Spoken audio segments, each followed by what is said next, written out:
No idea why I'm clapping. No idea at all. Good morning, everybody. Good morning. Good morning. What's going on? Oh, look at us. Wednesday, April 15th. This show is dedicated to just doing taxes. That's it. We're going to spend 1 hour talking taxes. It's tax day, everybody. Tax day. We can pay taxes like no tomorrow. All right. I appreciate you guys being a part of the show. Thank you very much for being here. Cheers to you, by the way. This one, I mean, I might as well just shout out every coffee shop I go to. This is Claire's on Cedros. So this is near the office. Oh, my God. Good coffee. Get out of there with the desserts, too. The pastries. By the way, I'm done. I folded. I can't walk out of these places anymore without grabbing something. Grab something again this morning as well. Thank you very much for being here. We got a solid hour of Lakers, NBA talk, little play-in tournament action. You know, I like there's part of me that makes fun of the play-in tournament, and then I find myself watching the play-in tournament. So I don't really know what I'm trying to make fun of. We got a lot of good topics that we're going to get into in today's show. Of course, here are the topics. Of course, any comments that you have as well, please feel free to jump on the show at any point with any of the chat that's going on. I'll do my best to obviously try to get to it. We got a lot of kind of interesting angles here. You know, in a week where there's no Laker games, this is always a little bit unique. So we're not reacting to as many games. Of course, there isn't a game coming up until Saturday. But there's a lot of good topics around the Lakers. And, you know, should they bring Luka back? Should they not? If he's healthy, if he's not healthy, chances against the Rockets, everybody picking against the Lakers, all that stuff. So we got a lot of good stuff to hit on. Let's first give everyone a quick rundown and go from there. The full schedule was released. At least the first 4 games was released. It was released last night. So we know what days Lakers are going to be playing outside of just Saturday's game. By the way, shout out to the Lakers. Can I compliment the Lakers, or is that like a conflict of interest? Shout out to the Lakers getting me my media credential for Saturday. Looking forward to being out there for the playoff game. Might be the only one I could go to, unless they got another one coming up over a weekend. But looking forward to being there on Saturday. Get a little schedule release. There's a real debate about Luka. And to be honest with you, I kind of have my stance on it. But apparently it's a long conversation in regards to what the Lakers should do with Luka Doncic. And, you know, if there's a chance of him coming back, then do you bring him back? Or are you, how much of next year are you paying attention to? I'm going to play a couple different clips. There's something I have here from Wright, something I have from Iman Shumpert. So basically somebody that is doing a show, and the other one that's a former player that's now doing a show. So we'll get a couple different perspectives. I do want to get, you know, Laker fans' thoughts on this. I was prepping with Eric, and him and I couldn't have been in, I think, polar opposites of how we both feel about the conversation. So I'm curious, are a lot of Laker fans, are they kind of stuck in this like, no, bring him back. No, why would you bring him back? So we'll get into that. That could be a good conversation in its own. So we'll have that debate on Luka. Redick and Marcus Smart talk specific about the Rockets. You know, we're getting a little bit closer here now that we're at Wednesday. Tomorrow will probably be a more kind of a bigger preview, I guess, if you want to call it. I'm going to have Ryan Hollins on, who does TV for the Rockets. He's been on the show a couple of different times. I think every time I've had Ryan on, I'm going to have to tell him this tomorrow. Every time I've had him on, Rockets lost. Every time. I think this is like 2 years running. He was even this last time that I had him on. He even mentioned, he's like, last time I was here, he had his chest out like no tomorrow. And I think he was a little bit more tempered when it came to that in this last time that we had the conversation. But Hollins tomorrow, but we'll talk a little bit more. Marcus Smart, kind of a mentality of how he thinks the Rockets are going to play the Lakers. JJ talks a little bit about that. There's a couple articles now if the Lakers are going to upset the Rockets. And when I say upset, really what I'm referring to just basically has to do is the Lakers aren't healthy. I've said this before. I'll say it again. If the Lakers were healthy, I think they're running through the Rockets. I really do. I think they're running through the Rockets in probably 6 games max. They're running through the Rockets. And I think I'm probably even being, maybe I'm not being generous. 6 games is probably what it would have gone. I had that much confidence in the Lakers. Well, now you're heavy underdogs because of the injuries. Again, not anything you've done wrong. because of the injuries. So we'll talk about some of the keys to upsetting the Rockets. Some good articles out there that were pointing that out that we'll get into. Talk about a couple of the play-in games from yesterday. You know, what's going to happen once the Lakers season ends, the channel continues, as you guys remember from last year. Maybe I'll make some shifts here, but we're going to still talk a lot of NBA, still talk a lot of playoffs, still have a lot of NBA guests on, Laker offseason, all that stuff. But as of right now this week, there are play-in tournament games. And frankly, I thought both were really, really good yesterday. Watched both of them, not, from tip-off to the end, but had a pretty good idea what was going on in both of those games. And unfortunately, we're going to remember something in the Hornets game that, I think most would define a dirty play by LaMelo Ball. Eric Spoelstra talked about it afterwards, so we'll spend some time talking about that, which sucks to talk about that because really we should be talking about how great and how much fun that was. The Charlotte Hornets, that place was, obviously making it happen. So some of our attention is going to shift from that. We'll get into some NBA news. Of course, 2 more games back on tonight in the play-in tournament. And we'll have action here. There's going to be some pretty decent action. I think up until Thursday, I want to say. Thursday is going to be – let me just double check here. I think Thursday is kind of the dead day in the NBA this week. I think that's going to be the day where they don't have anything going on. Oh, yeah, that's right. You know what? No, they don't. Do they not play? No, they play tonight. Yeah, Wednesday. They'll play tonight. You'll have 2 games tonight, dead day tomorrow, and then the final game's coming up on Friday. All right, let's take a look at a couple of the comments here before we get the show started and go from there. Thank you again for being here. I appreciate you guys being a part of the show. Please do me a favor, and if you can subscribe to the channel, we'd greatly appreciate that. Let's get a couple of these. Lakers in 6. Luka comes back in the 5th game and proceeds to drop 40+. I think there is a little bit until the Lakers officially. Now, I did hear JJ Redick basically say he's not giving any Luka, any Austin Reeves updates the rest of the week. Well, we're only 1 game in by the time we get there, by the time we get to next week. So I do think there's going to be a little bit of this, like, until they're officially announced, they're out for the remainder of this series. There's always going to be this kind of hope. I hope, or I think that's always going to be hanging in the background until it's official of like, yeah, it ain't happening. All right, let's get a couple more of these here. LaMelo, dirty and immature. He needs to get checked. Yeah, look, that's what I hate. I hate that that's going to be kind of that's going to be the cloud, I think, after that game, because not only did you take out by far the best player in Bam Adebayo for the Miami Heat, but it was clear that he, took out his leg. We'll get to that in just a second. Let's get some more here. Luka should not come back this year. All right.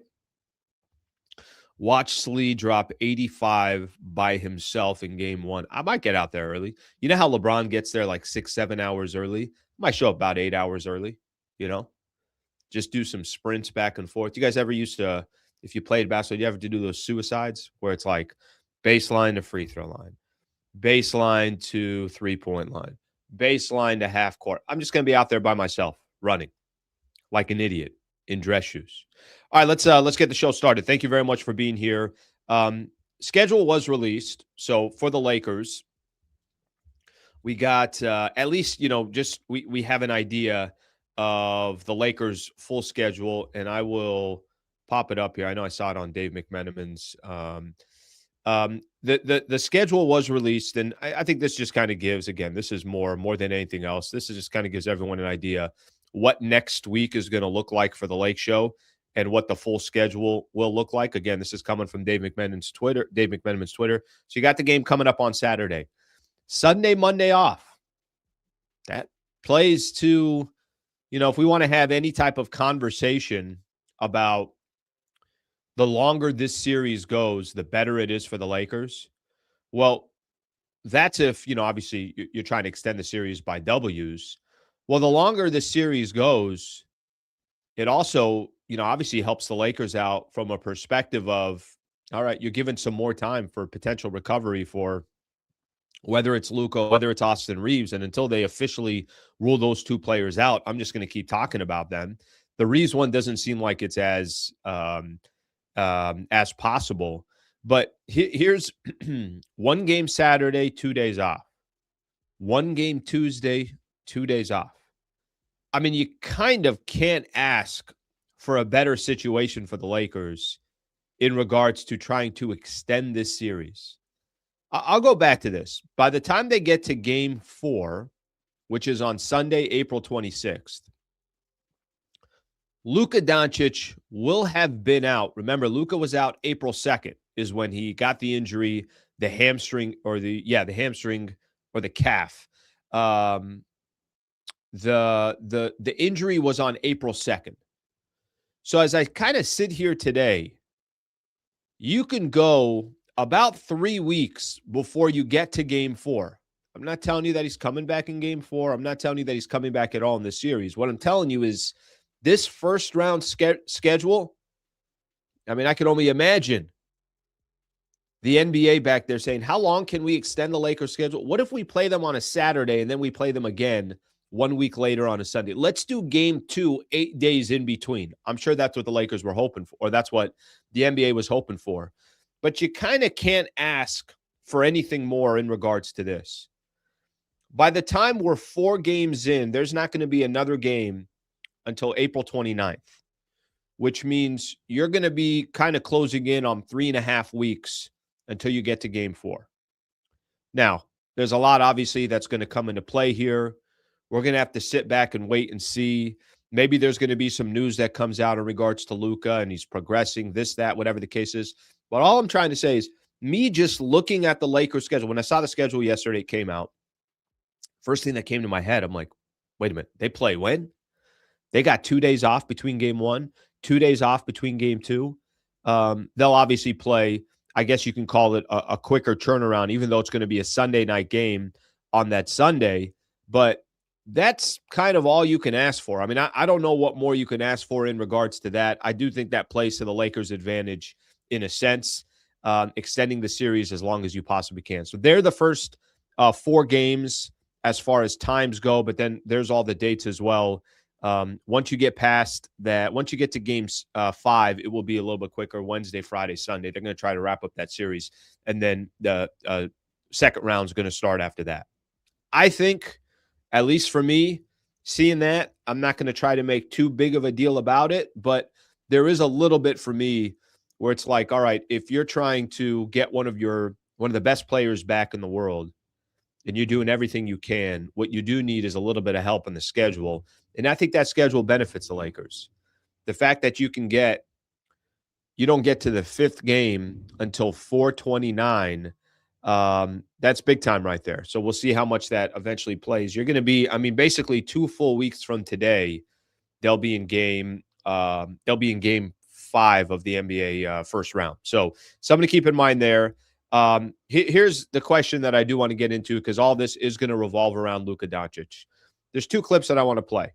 And I think I'm going to play one of them first. I'm going to do Iman Shumpert first. And the argument here that I think everybody is starting to have in regards to Luka. Let me play a hypothetical out here. Let's say Luka's good. Let's say Luka's good to go, but you're down 2-0 in the series, or you're down 2-1 in the series, or you're down 3-1 in the series, right? I'm just kind of trying to play this out here. Let's say by the time you got to that game on Wednesday, which is, the end of April, let's say hypothetically, Luka, doctors, everybody's saying, hey, he's good to go. Maybe he's not 100%, but he's 85, 90% there. He wants to give it a go. All right, then it's up to the Lakers. It's up to everybody else to kind of try to figure out, well, what do you do with Luka Doncic then? There are vastly 2 different opinions in this conversation. One opinion is going to say, you weren't going to win a championship anyways. You got to prepare for Luka long term. Why take a risk? This isn't the year, this, that. You could kind of start listing all the other reasons down. Then there's the other side of it that's like, well, if he's 85%, then what's the problem? Put him in. Anything can happen. And if you're able to maybe just get out of the first round, and if, you got the Oklahoma City Thunder next and the Thunder will just feast on you, all right, well, there could still be some benefit from losing a series against the Thunder, of having another playoff run together. Luka kind of continuing to show what you just saw in the regular season. I'm going to try to see. I'm a better version of myself once I get to the postseason. So there's completely two, I think, completely different perspectives in regards to what to do.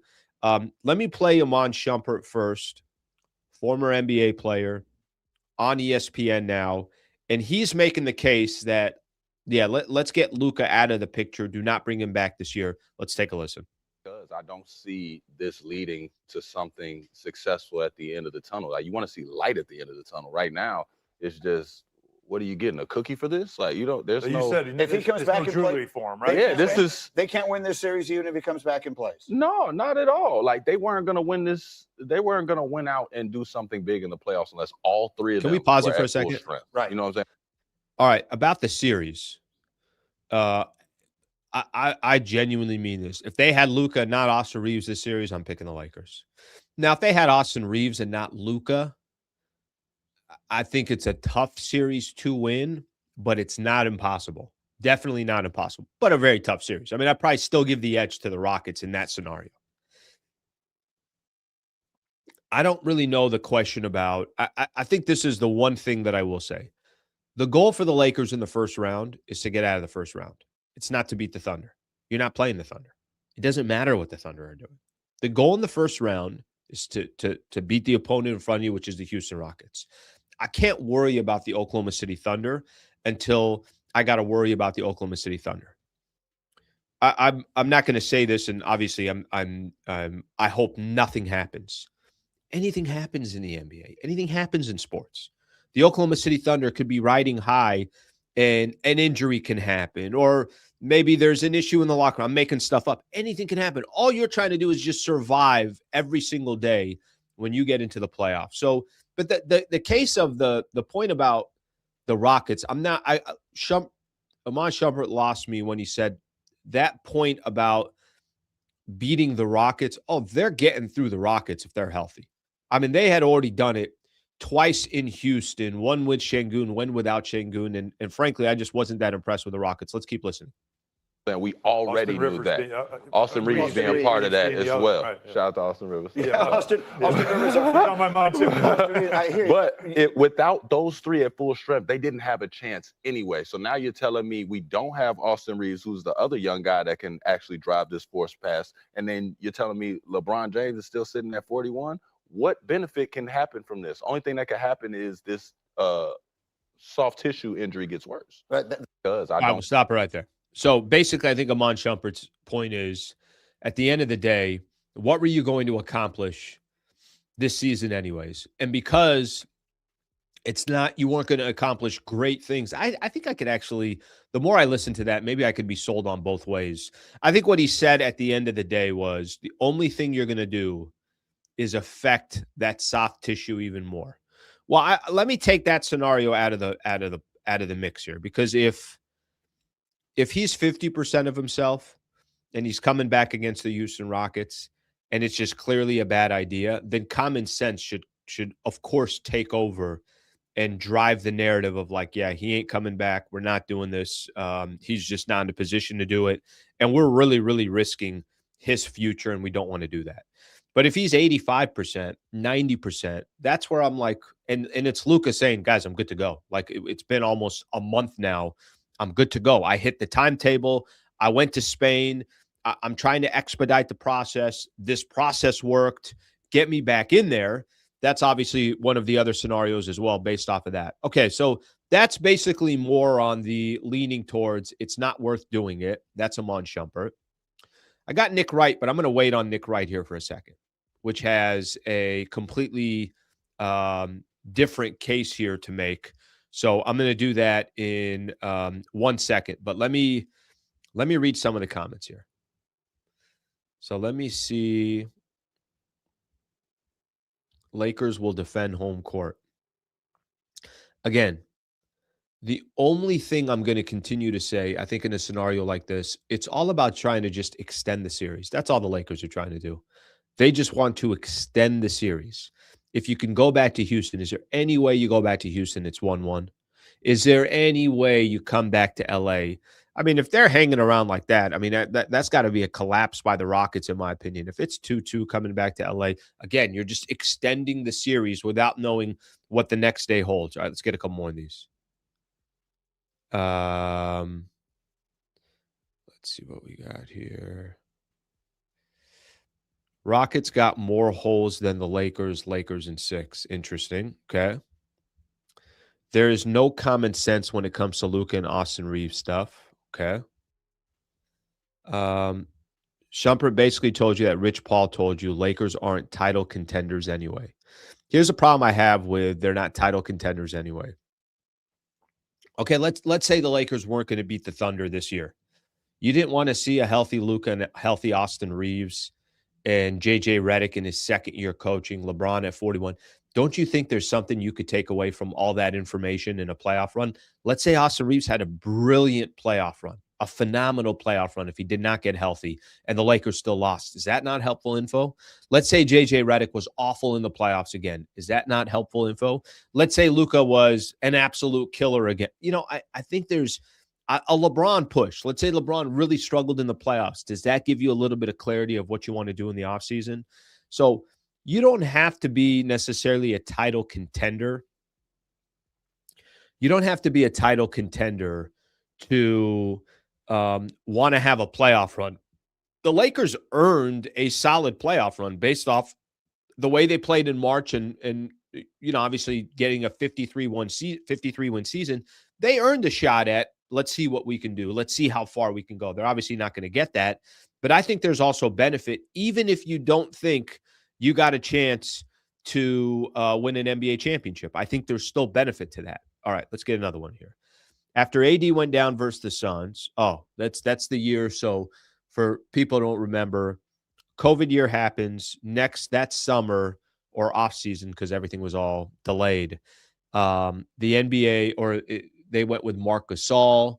Who else did they sign? Montrezl Harrell, I think they brought onto that team.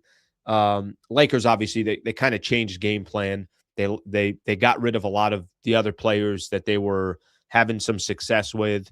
But let me go back to this. So, yep, that season, we'll never really know how good the Lakers were because AD did go down when the Lakers were up 2-1 against the Suns. Ended our repeat hopes. Every other fan base was cheering. I haven't felt bad about injuries since. Interesting. I feel bad about them still. I still feel bad about them. Okay, so I'll give you an example. Last year, I mean, first off, Luka and AR, there's your 2 injuries right there. But Tyrese Halliburton last year in Game 7, come on. Awful. You couldn't have asked for, a worse injury at a worse time. Tatum getting all these guys. I mean, to see these guys, and they're not just out for, a couple of weeks, right? Like they're out for 1 full year. If you're a baseball fan, I'll throw this your way. So now doing my show 3 to 6, right, in San Diego, talking a lot of baseball, a lot more baseball, and Padres ace pitcher, right, Nick Pivetta, who's not. Listen, he's not. Nobody's saying that he's the greatest pitcher, in the world or anything like that. But he's a very key piece. This guy has elbow stiffness, and instantly you're like, is he going to be out? Is this a UCL or whatever that injury is? Is he going to be out for a year? We don't know. But look how quickly one injury can just change the landscape in sports. One injury just completely changes everything. So, yeah, I hate that about all of these. That's the worst part, in my opinion, from a sports perspective, is when squads don't get a chance to really kind of prove what they are. All right, Nick Wright's looking at it the other way. Let's play a clip here from Nick Wright. The more I kind of listen to it, I'm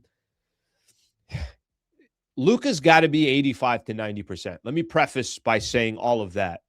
He's got to be 85 to 90% if, you're going to take a chance in bringing him back. He's got to be impactful. Can't just be, well, he's on the floor and he's hobbling all over the place, because I don't think that's beneficial to anybody. Take a listen to Nick Wright. Nick Wright's making the other argument. We'll play a little bit of this. We're not going to play it all. But Nick Wright's making the other argument that Luka should be playing. If he wants to play and he thinks he's, more help than harm to the team, of course he should come back. It's the playoffs. Here, fun fact, my opinion, 5 greatest players ever. Bron, Kareem, Michael, Magic, Russell. We could argue about it. That's certainly 5 of everyone's top 6 or 7. Between those 5 guys, their teams played in 1,067 playoff games during their career. They played in 1,063 of them. Magic missed 1. Russell missed 2. Kareem missed 1. Michael and Bron never missed a single one. Luka's already missed 2 and came back early. Missed 2 in Dallas.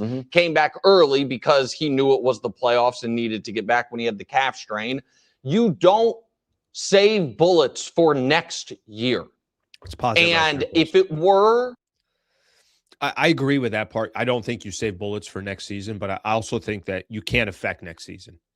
Now, I don't know how it's going to affect it. So, again, I think there's a common sense element to this. If he's got he's got an injury and can't go out there and be the closest version to himself, then just that's it. The conversation is done.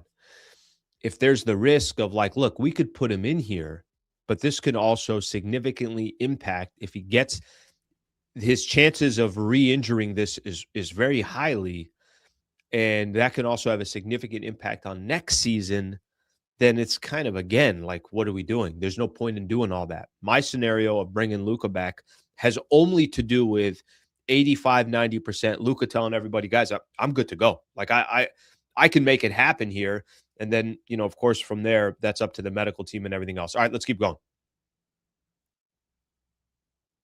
Got to play the rest of it. There.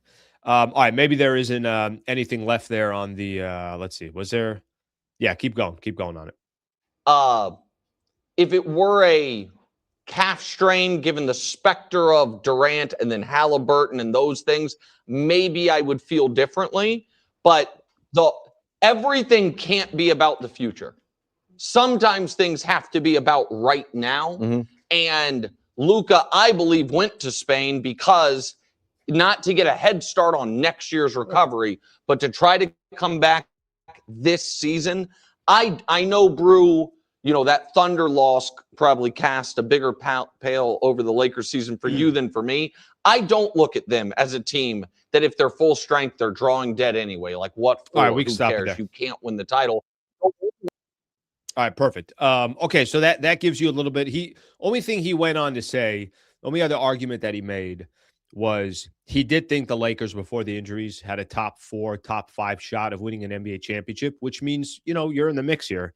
And whether most people, I think we all thought their season would end with the Oklahoma City Thunder. Now, they did obviously drop from the 3 to the 4, which puts the Lakers in that bracket. That part I think is fair to say. Okay, we'll read a couple of comments here. And then once we're done with this, we could talk a little bit about how the Lakers could potentially either upset the Rockets or have a conversation about what are some of the things we're going to have to see in order for the Lakers to make that happen. Before we do so, let's give a shout out. Let's talk a little Harrah's Resort SoCal. So Harrah's Resort, which is located up in North San Diego, harrahsocal.com is the website. If you do go to that website, very easy. I mean, just kind of it navigates you through everything. You can go and take a look at some of their restaurants, their dining options, which is Hell's Kitchen, which is Rita's Cantina. Beautiful restaurant. I think probably the more underrated restaurant that's at the resort. It's right next to the pool, overlooks the Palomar Mountains. You could go look at shows. What shows do they have coming up? What comedians are coming? What musicians are coming? The rooms are beautiful. I got a lot of listeners that were complimenting the rooms when we had our event a couple weeks ago. So that was always good to hear. Just a great place. And I love the idea and the concept of a staycation. So if you're in LA, you're going to somehow work your way on the 15 and you're going to work your way down. If you're in Anaheim or Orange County, same thing on that 15. You're San Diego, you're coming up on the same freeway. You're within 1 to 2 hours. And once you get off the freeway, it's really a beautiful drive. You're going inland, rolling hills, mountains. I think you'll be pleased with the resort. And love that they're a partner with us. Shout out to iHeartRadio, AM 570 up in Los Angeles, which is, we got a joint partnership on the channel. So shout out to everybody that's involved. And thank you again to Harrah's Resort for being a proud partner of our channel and our show. And they'll be here with us through the playoffs, through the postseason. All right, let's start looking at a few comments here, and we'll keep things rolling. All right, let's see what people got to say. How about Eric cutting me off? Just cut me off. I'm in the middle. We got Nick Wright playing. Eric just cuts. It's like we're on the freeway, and I'm minding my own business. Everything's going. Eric just cuts right in front of me. Right in front of me. Unbelievable. All right, let's get some more in here. All right, even if we get past the Rockets, we get smoked by OKC. Choose your poison. Do people not want to see that? Like I think there's so much benefit to playing the Thunder in the second round than just being out against the Rockets in the first round. Guys, we could get so much data in that series. What I mean by that is, maybe by the time that series is over, it's like, yeah, this is a no-brainer that Austin Reeves should be back with the Lakers. Maybe by the end of that series, it flips the other way. It's like, yeah, I don't know. Reeves shouldn't be a part of the future. What if JJ Redick, what if the Lakers lost against the Oklahoma City Thunder? But JJ Redick, you're like, hey, he held his own. You know what? JJ is a good head coach in the postseason and in the NBA. What if LeBron just struggles so much against the Thunder that the Lakers are saying to themselves, we just got to get younger. We got to figure out ways to get younger, and we can't run it back next season. There's a lot of benefit of playing the Oklahoma City Thunder in a 7-game set in the playoffs. I don't know how much benefit there is in playing the Rockets. I know there's no benefit in playing the Rockets with Luka and AR out. So I would say that. I still think there's a lot of benefit to that. Hope you guys understand what I'm referring to in regards to that.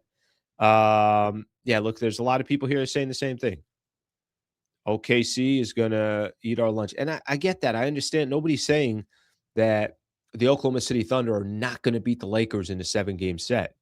But the point that I'm trying to make is I'd rather see the Lakers against the Oklahoma City Thunder and be out in the second round than first round ends and the Lakers are gone. And we never get to see that. And we never get to go up against a squad that we thought in Houston that the Lakers would beat. I prefer not come back because if they somehow won against Houston, OKC is going to smoke them. Houston can play OKC closer than the Lakers. Okay. Well, I'm going to stop trying to convince people that it's a benefit.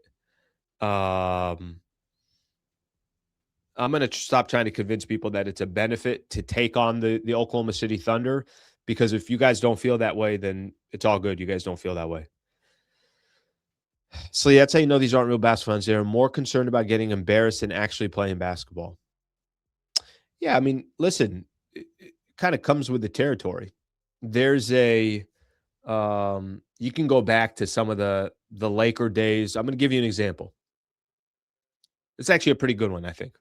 So I can go back to the Showtime era where there was a game, Lakers played the Boston Celtics, and I think it was like they called it the Boston Massacre. Lakers just got demolished. But there was a lot of benefit from getting demolished like that. It was a lot of benefit of the organization feeling like they were embarrassed.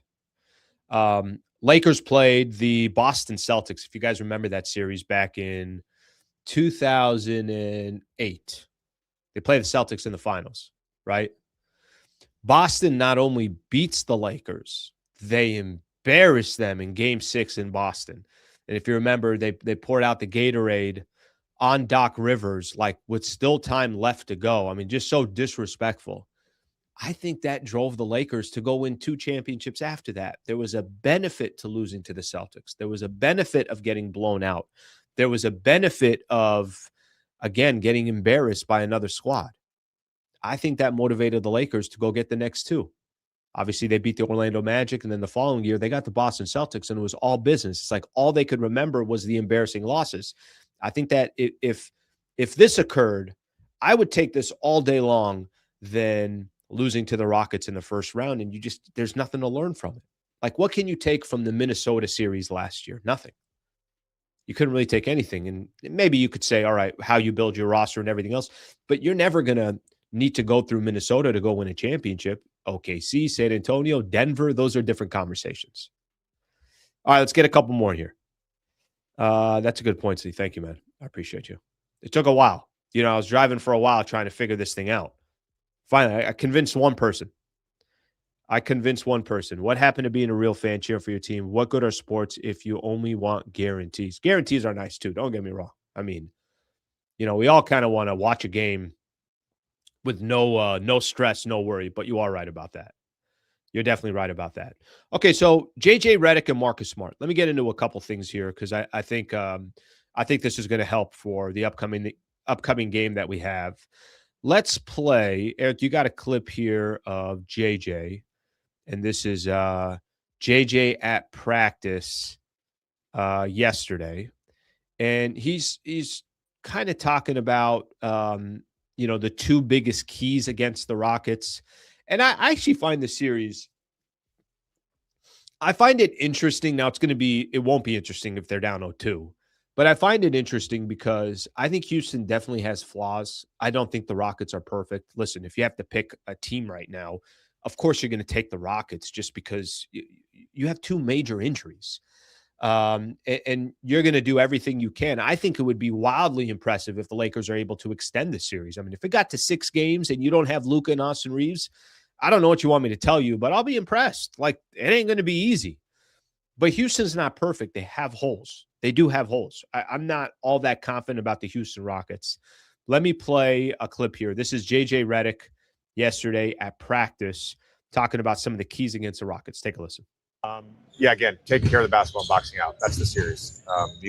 Scheme, personnel, obviously important. But if we don't take care of the ball, we don't box out, we're not going to win the series. So they're number 4 in scoring opportunities. We were number 23. We don't have the luxury with Luka and AR out of getting killed in scoring opportunities every single game. So we've got to box out. I think, we're going to place an emphasis on every drill in practice. We started practice with boxing out today. You got to put it in their mind. And that's literally the only thing we said about Houston today. Today was about us and having a practice and getting sharp with our stuff. Tomorrow we'll introduce personnel. Thursday we'll do our scout like we would. Friday will be a reinforcement of that scout. Saturday we'll be good to go. The only thing we did today was box out and take care of the ball. All right, there's JJ on. By the way, that sounds so simple. And it sounds like we're at a YMCA or something, a Boys and Girls Club. But Rockets crash the glass. That is one of their, big benefits. I'm sure they're all going to try to take advantage of that. And, a lot of that you can control. There is a little bit of an effort. There is kind of playing some small ball. So that's a good thing. You're not having to go up against the Golden State Warriors with KD and Steph. And you're like, I don't know who the hell to guard. I don't know who to switch off of. They're using Clay as a decoy. Then other times they're using Steph as a decoy, and they got Iguodala, and that ain't the Rockets. So I think there's a little bit more of simplicity to what JJ Redick was saying. I think the thing I like the most of what all the players and coaches said yesterday, I'm going to play one clip of Marcus Smart real quick as well. So Marcus Smart, one of the reasons why I was excited about bringing Marcus Smart on the Lakers was playoffs, postseason. Don't forget, too, a lot of this stretch, the kind of final run of the season here, not having Marcus Smart definitely hurt the Lakers. So let's not pretend that wasn't a major loss for the Lakers towards the end of the season. But really where you wanted Marcus Smart, you wanted him in the playoffs. You wanted him in the postseason. And if there's one thing that Marcus Smart is going to provide the Lakers, and whether that's on the court or that's in that locker room, but there's going to be a playoff kind of mentality, a playoff intensity that will come from one of the vets. I don't think there's a team in the playoffs right now that wouldn't want Marcus Smart on their team for a playoff run. Let's play this clip right here real quick here if you have it, Eric. There's a clip here of Marcus Smart, and I like the way he it's almost like a challenge to the squad here. And then we'll get into potentially some different ways Lakers can upset the Rockets. Take a listen to Marcus Smart. They're going to try to come in and pump us. If you wouldn't allow that, you will be pumped. I don't think we have any guys that's going to be pumped on this team. So we might not be the most athletic, the strongest, but we got to have the most fun. Kind of setting a little bit of a tone, right? I mean, just right out they're going to try to come in and punk us. And there's some guys on that team that if you allow them to push you around and to bully you around, the Rockets will. Amen Thompson is, that's a phenomenal player to kind of set the tone. I do kind of like what Marcus Smart's saying. It's like, hey, let me just give everybody a heads up. I've been in plenty of these playoff runs and these long runs and these battles in the Eastern Conference, and now obviously trying to be in a battle in the West. I think that's a great observation from him, and I think kind of trying to set the tone for the Lakers, like, hey, we could lose because they're more athletic. They just hit more shots. They're healthier, but we can't lose because they punk us. There was a good article that was out there. Ryan Ward's, it was a Sports Illustrated article that he had on there, and part of the conversation was just how the Lakers could potentially upset the Houston Rockets. And he had a couple of points here that I think are interesting. And I'm going to just go through all three of those reasons, and then we could kind of, react to each one of them.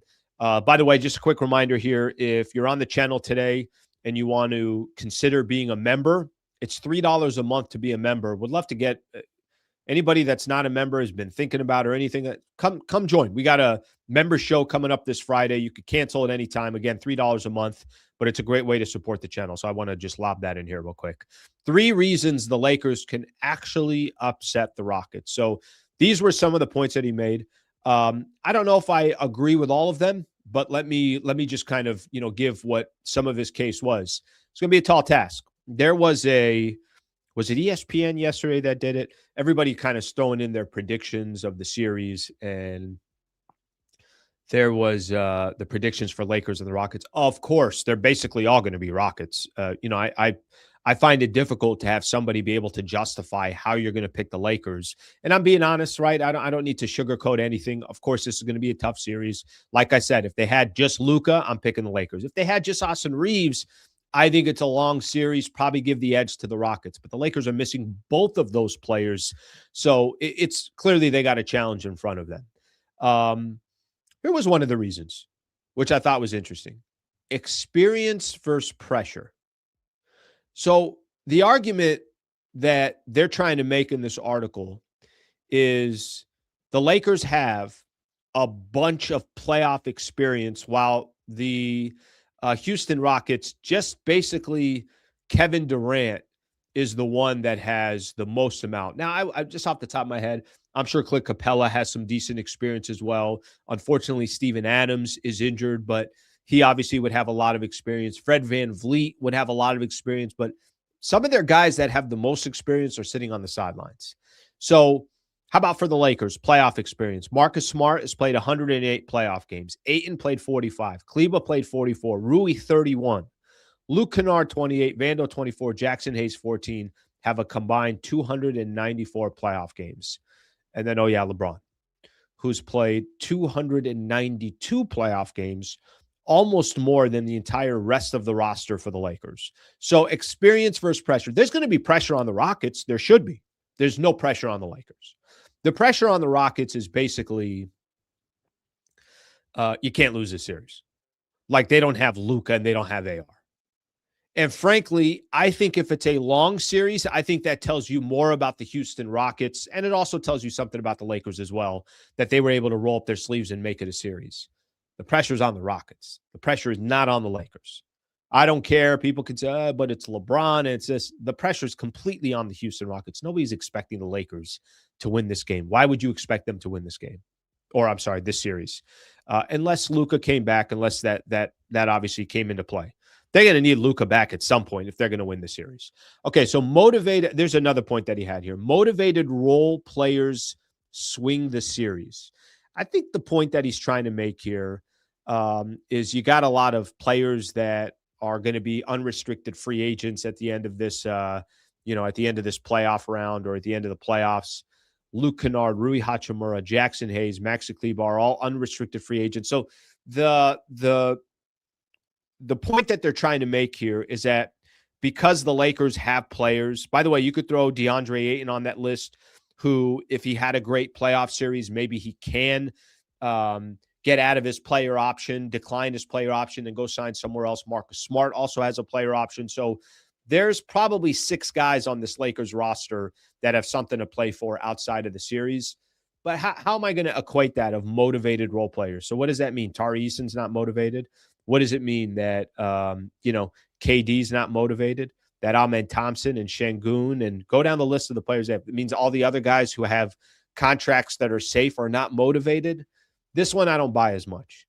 I mean, if Luke Kennard's out there taking 18 shots saying that, well, I got to get mine because I'm going to be a free agent this summer, obviously that doesn't help the team. So that one I'm not sold on. The last one that I'm sold on, the point that he makes here, that a potential return of Luka Doncic and or Austin Reeves, that would be one reason why you would say, I think the Lakers can upset the Rockets. So those were some of the points that were put out there. Again, tomorrow I'm going to have Ryan Hollins on, and we'll start really breaking down what the Rockets are going to do, what the Lakers are going to do, how each one of these teams can expose each other, and we'll do that coming up tomorrow. All right, let's we're going to spend a little bit of time here on the comments, and then I'm going to make a decision of whether, yeah, we'll play it anyways. We'll I got some video from Austin Reeves that I want to play as well, which I do think will be worth showing. He was taking some shots up. Slee, that was Mamba mentality. Nothing else you don't learn from losing big.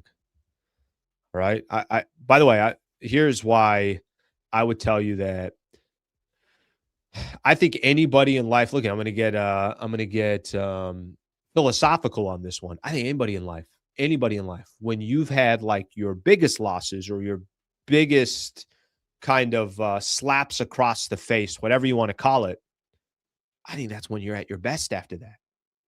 That's when you're your best after that. I could tell I got personal ones too that I could tell you. I could tell you ones from a career perspective was like, I think my face is on the floor. And then, but it's like that moment that eventually gets you to the next level. So that's the point that I'm trying to make about the Lakers and the Thunder. By the way, I think there's still 90% of people are like, no, we're good. I don't need to see the Lakers lose by 40 plus. Well, you're not the one that did a viewing party at Harrah's with all the listeners. And by the time the first quarter was done, everybody's looking like, so what do we do now for the next 3 quarters? That was me. All right, let's give some love to another one of our partners. Shout out to Brad Wallace and the Wallace Firm, injury attorneys. Everybody's out on the road every single day. It's like everybody's driving up and down Southern California. I mean, hell, I'm going to put a dash cam in my car, show you guys how much I drive. But when you're out on the road, anything can happen. And, unfortunately, this is just kind of part of life. And anytime you're in a situation where you need a lawyer or an attorney, I mean, I don't know about you guys, but I don't feel all that comfortable about that.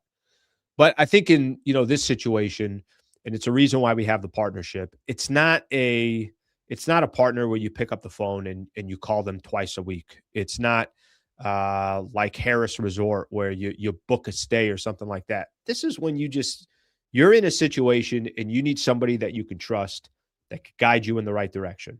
That's what Brad Wallace and the Wallace Firm is. Part of the reason why I've brought Brad on the show anytime I broadcast from his studio is because I want you guys to just kind of know, hey, normal guy, just a hard worker, rolls up his sleeves, very trustworthy, and also somebody that knows Lakers basketball. The website is wallacewins.com/Sliwa. That's the website. If you go there, get an absolutely free consultation. And I just hope that you guys know that you have an injury attorney. You can get in touch with an injury attorney that's the best in the business and can represent anybody in the state of California if you never need him. If you ever need him. wallacewins.com/Sliwa, wallacewins.com/Sliwa. All right. Eric, let's play this Reeves real quick. Let's just play this, him getting some shots up at practice. And we'll just play, a few seconds of this. Dave McMenamin, who's been on the channel a number of different times, and really appreciate his work and obviously supporting our channel. He put out on Twitter, this is, look, I don't know what it means. Doesn't mean Reeves is coming back anytime soon, but Reeves is out there taking some shots, took some threes. That's good to see. That's good to know. Again, nobody by any stretch is thinking that because Austin Reeves is taking these shots, he's coming, he's back for game 2. For what it's worth, Reeves is out there taking shots. And, these guys know that the reporters are coming in, whether they care or they don't. They know practice is over. And I think Austin Reeves taking some shots is obviously great to see. What did they say? I think they said Friday is when Luka is going to rejoin the team. And then you'll have your full squad back. They won't be playing. They'll be together. They'll be together for that series coming up on Saturday. And whether that means anything or not, we'll have to wait and see. All right, I want to talk some playing tournament from last night. All right. And I'm going to go back any other Laker topics that you guys have or comments that you have around the Lakers. I'm happy to take a look at it, and we could break down whatever it is that you have. Last night was the start of the playing tournament. I'm joking around. Guy I do the show with from 3 to 6 p.m. on 7:60 a.m. It's a sports station down here in San Diego, which, by the way, Schaefer and Sliwa. So it's John Schaefer, Alan Sliwa. It's also on YouTube. So if anybody ever wants to watch it, I'm going to be talking. It's obviously a much different setting, right? I'm talking all sports. It's clearly focused on the San Diego market. So anything we talk national, we try to tie it back into San Diego. But John on there, John Schaefer, who's big college basketball fan, and every time we talk basketball, he's kind of giving me a college basketball perspective. I'm giving him an NBA perspective. So he's telling me about the NBA. He hates the playing tournament. He's like, somebody explain to me why the playing tournament exists. Is it necessary? It's not necessary. Is anybody coming out of the playing tournament actually going to compete for an NBA championship? I don't think they're going to. Do I think teams that are below 500, should they be in the playing tournament? I don't think they should. I think they should, if the Golden State Warriors are below 500, then that means 10 is out of it, 7 is in, 8 and 9 play one game to get in. That's what I would do. But, you try to take money away from the NBA. Yeah, they're not crazy about that. They like to have money. They appreciate money. Let's put it that way. So him and I are having the conversation about, is the playing tournament, is anybody watching it, this, that, all that stuff. I'm watching it because what else am I going to do on a Tuesday night when I could have a baseball game on, but I could also be watching the playing tournament. So I'm an NBA guy, so I'm not the right person to ask. Last night were 2 badass games. Those were 2 really, really good playing games. And I could even start with the Blazers beating the Suns. What? I had not watched. If the Lakers didn't play the Blazers, I got no idea what's going on in Portland. Nothing.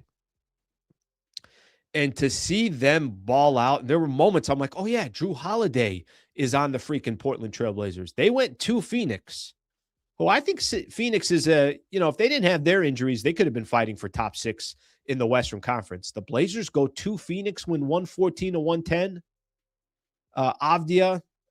Danny Avdia, phenomenal player, which I've heard them say before. There was a time during the season I had Bill Oram on, who covers the Blazers, and we were talking about Ayton when he was with Portland, all that stuff. So we were bringing up all these different conversations, and he was raving about the Blazers. He's like, listen, I don't know how good they're going to be, but they're playing well. We know what happened to start the season. Chauncey Billups and his situation. Tiago Splitter takes over the team as the head coach. Freaking cool seeing the Blazers did what they did yesterday. I thought that was a phenomenal game, and it was the late game, and it was coming down to the wire. And when they needed a bucket, they did go to Avdia, who had 41 points, 12 assists, 7 rebounds, and 2 block shots.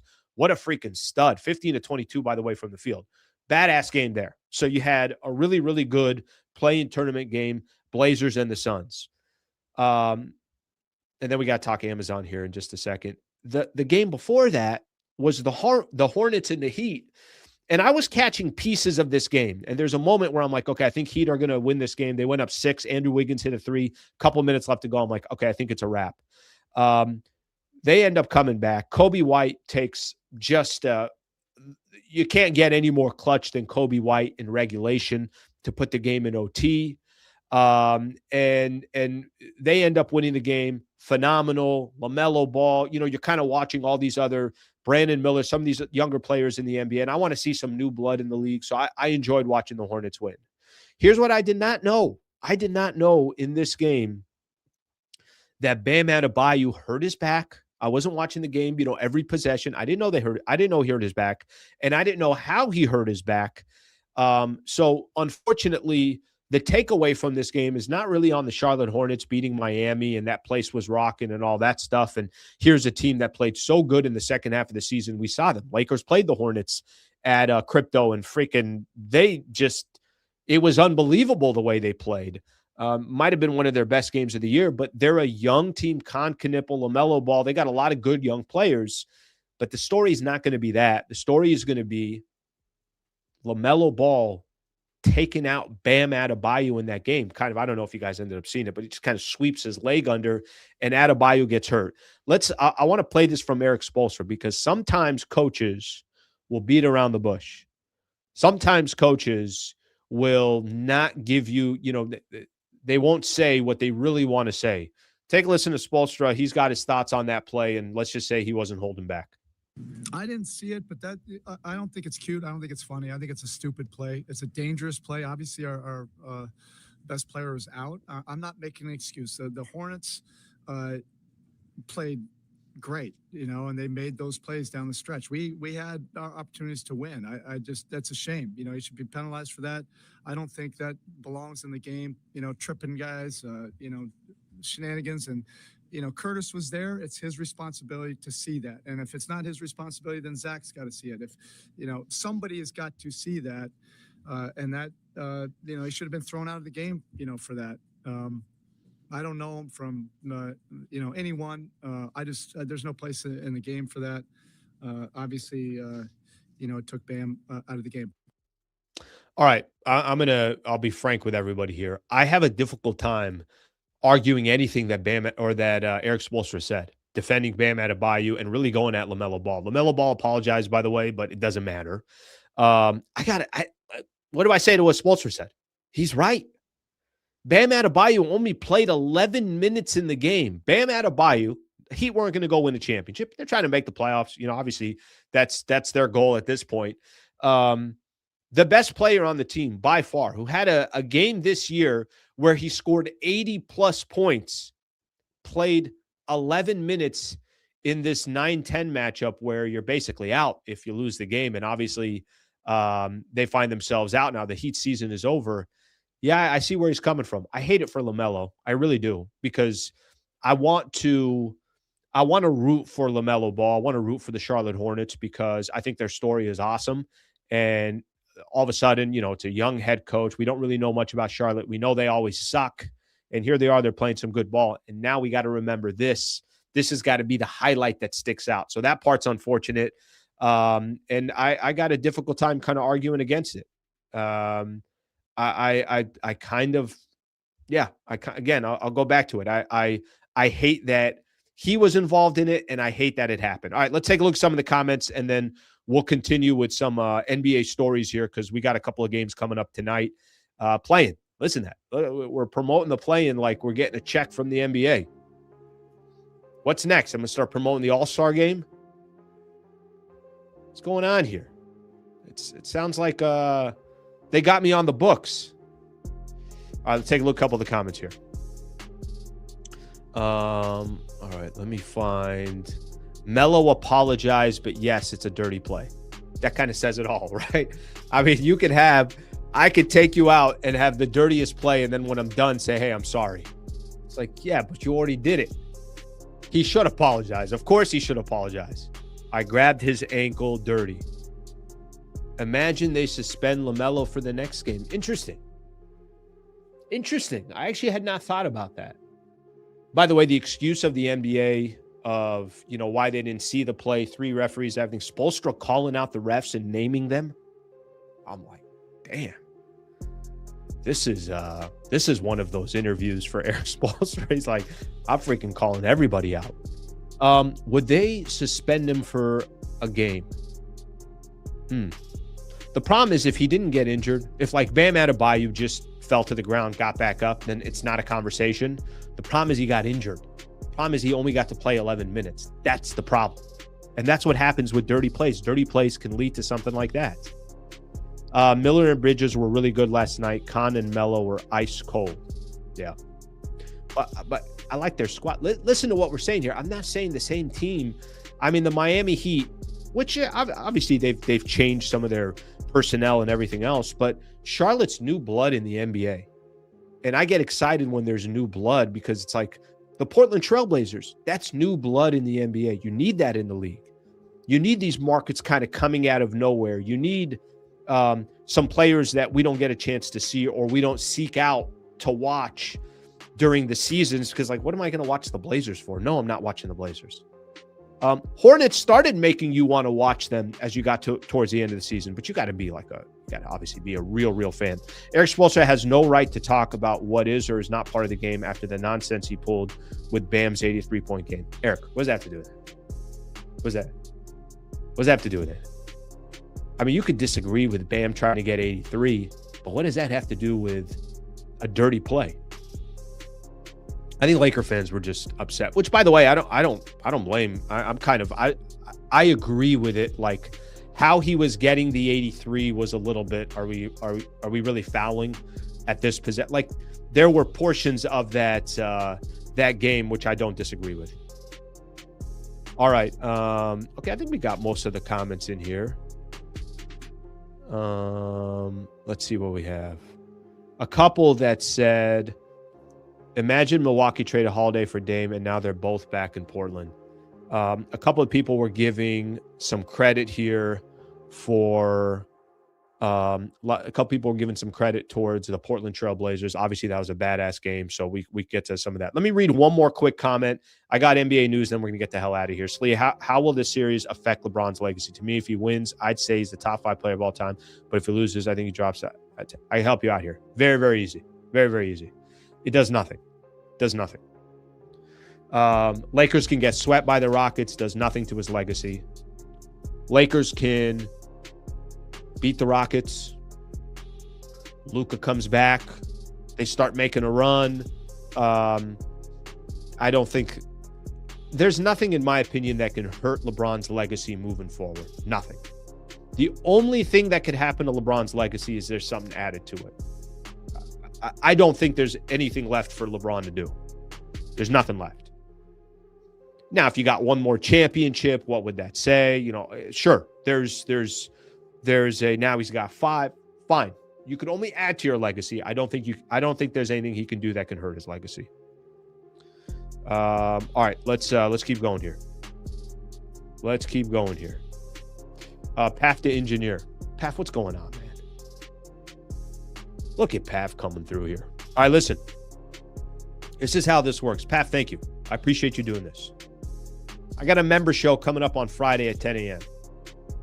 If you enjoy this channel, if you've been hanging out with me for a while, if you enjoy the style of the channel and everything else, I hope you got one of these memberships so we could shoot the you-know-what coming up on Friday at 10 a.m. The show's completely different for a member show. We're hanging out. There's no, I mean, yes, we'll mix Lakers into it, but being a member is a phenomenal way to support the channel. And I hope you consider being a member, $3 a month. So, Paf, thank you very much. 10 people are going to jump on that. I think it just kind of randomly picks and chooses who gets the memberships. But thank you very much for doing that, Paf. Badass of you. Really, really cool for you to do that. All right. Last thing I'm going to do is just what we got going on for tonight. So tonight, 2 games in the NBA. Obviously, the 2 remaining playing games. Magic and the Sixers. That's at 4:30. And I'm, way off on this one. So let me look. We'll have to see injury-wise and everything else. I don't know. Magic play the Sixers at 4:30. Warriors play the Clippers at 7. This seems like the Warriors-Clippers game seems like it's like from 4 years ago. But no, it's not. It's the current Warriors and the Clippers. The last thing I got here, I don't know if you guys were watching on the Amazon broadcast, and then all of a sudden the game went away. Tonight's broadcast is a statement from Amazon. Tonight's broadcast of Miami Heat at Charlotte Hornets experienced a temporary disruption due to a hardware failure in our production truck. Our team restored the feed as quickly as possible to ensure fans could watch the conclusion of the game. We are conducting a thorough internal review to determine the cause of the outage. Hey, just a quick thing. This is just a fan. Hey, Amazon, you probably want to get your ish together for the playing games and the playoffs coming up. I don't care what happened. You can't have that happen. Obviously, a terrible, terrible look for them, and really just a bad look for everybody in the NBA. All right, my people, that's all we got for today. Phenomenal stuff. I appreciate you guys all being a part of the show. Thank you very much for supporting the channel. Paf, you're the man. Thank you for gifting out the 10 memberships. Tomorrow, a pretty, robust breakdown of this upcoming matchup between the Lakers and the Rockets. Ryan Hollins is going to join the show at 8:15 a.m. tomorrow. 10 years in the NBA, current voice, a part of the Houston Rockets TV. So he's going to come break it down for us. You can't ask for a better person to come break down the series against the Houston Rockets. I hope you can join. Thank you, everybody, for being a part of the show. I will see you all tomorrow morning at 8 a.m.